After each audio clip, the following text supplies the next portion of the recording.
வணக்கம் உறவுகளே, நாங்கள் இந்த வீடியோவில் அவளையும் ரவையும் வச்சுக்கொண்டு ஈஸியான பஞ்சு போல் நல்ல டேஸ்டான தோசையை எப்படி செய்யலாம் என்றதை பார்க்கலாம் வாங்க.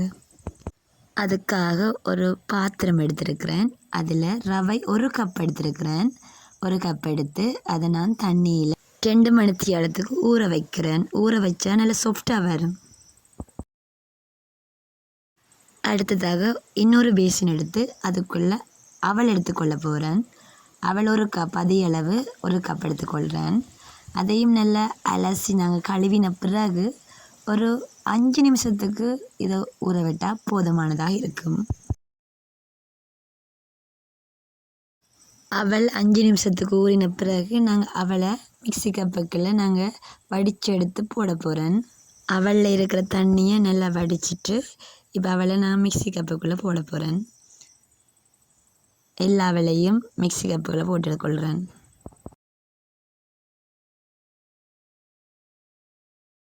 அடுத்ததாக 2 மணித்தியாலம் ஊறினா அந்த ரவையையும் அவளுக்குள்ளே சேர்த்துக்கொள்ளுவான்.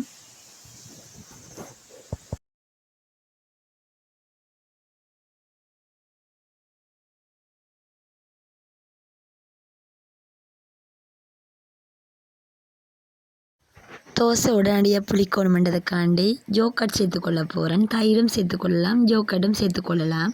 இப்போ நான் ஜோக்கட்டை சேர்த்துக்கொள்கிறேன்.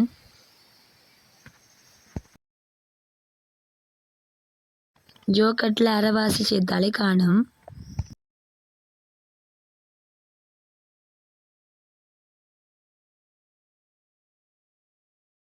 ஜோக்கட்டை சேர்த்துக்கொண்டா தோசை உடனடியாக புளிக்கும். அதோட நல்ல சாஃப்டான தோசையும் வரும். அதனால தான் சேர்த்துக்கொள்கிறேன்.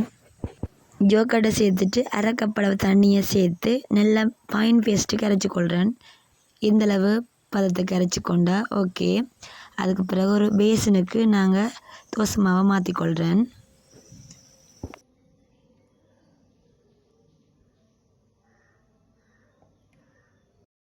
இப்போ தோசை மா கலவைக்கு தேவையான உப்பை சேர்த்துக்கொள்ள போகிறேன். இந்தளவு போதுமானது, ஒரு தேக்கரண்டி.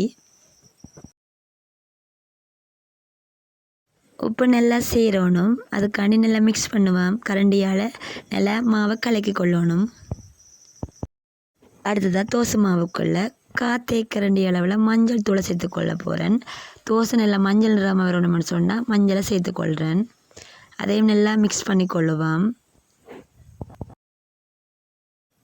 தோசை மா கலவை ரெடி ஆகிட்டு இந்த மாவை ஒரு 10 நிமிஷத்துக்கு கொஞ்ச நேரம் நாங்கள் வச்ச பிறகு தோசையை ஊற்றி எடுக்கலாம். நான் இங்கே குண்டு தோசையாகவும் சுட்டுக்கொள்கிறேன்.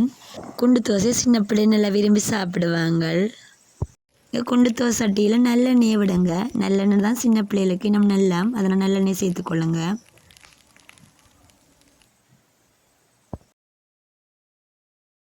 ஒரு பக்கம் நல்லா வெந்த பிறகு அடுத்த பக்கத்தை திருப்பி விடணும். பார்த்தீங்களா, நல்ல முருண்டு குண்டு தோசை வந்திருக்குது. நல்ல உள்ளேயும் நல்லா வேகணும். கொஞ்சம் நேரம் இதை வேக வைக்கணும்.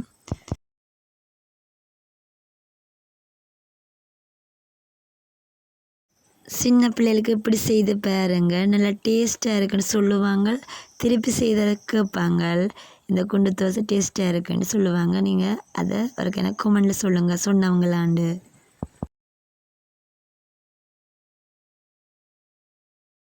நல்ல கலர்ஃபுல்லாக இந்த குண்டு தோசை இருக்கும். அதோட நல்ல முருண்டும் இருக்கும். அடுத்ததாக தோசையை ஊற்றி கொள்ளுவோம்.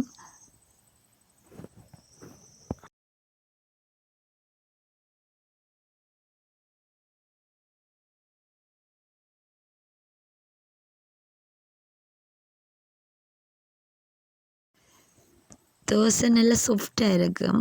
இந்த மாவை கொஞ்சம் பரப்புறதுக்கு கொஞ்சம் கஷ்டமாக இருக்கும். அதனால் நல்லா ஸ்லோவாக பரப்புங்க, ஸ்பீடாக பரப்பாதீங்க.